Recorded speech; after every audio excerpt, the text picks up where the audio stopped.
Hello bachcho, so let's see this question. The question is, how do the strengths of bonds in the reactants compare with those of their counterparts in the products for endothermic reaction? हमें bond strength बताना है of reactants in comparison to bond strength of products. आइए solution start करते हैं. हमारा की concept यहाँ पे रहेगा enthalpy, change in enthalpy in a del H.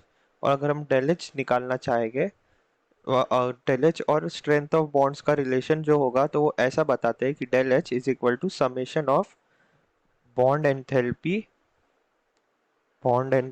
Of reactant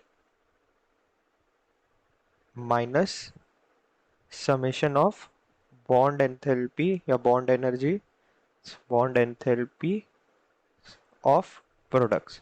summation मतलब सारे रिएक्टेंट्स और सारे प्रोडक्ट्स का सम. सो इससे हमें डेल एच पता चलेगा. अब हमें क्वेश्चन में गिवन है कि द रिएक्शन इज एंडोथर्मिक, और एंडोथर्मिक रिएक्शन का मतलब heat is absorbed. Heat is absorbed.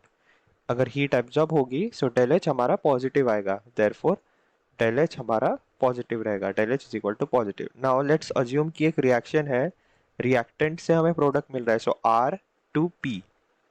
Suppose करते ही रिएक्शन है और ये एंडोथर्मिक रिएक्शन है, हेंस इसका डेल एच पॉजिटिव है. अब हमने डेल एच की क्या वैल्यू बताई? So del H is equal to summation bond enthalpies of reactant. यहाँ पे एक ही रिएक्टेंट है, so del H of R minus del H of P. अब हम समेशन नहीं रखेंगे क्योंकि एक ही ये है रिएक्टेंट और प्रोडक्ट, तो समेशन हट जाएगा. हमें पता है कि ये डेल एच पॉजिटिव है.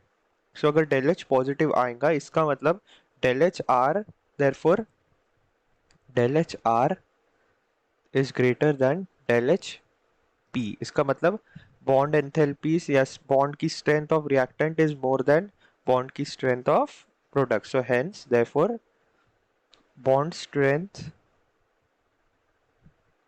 of reactants is more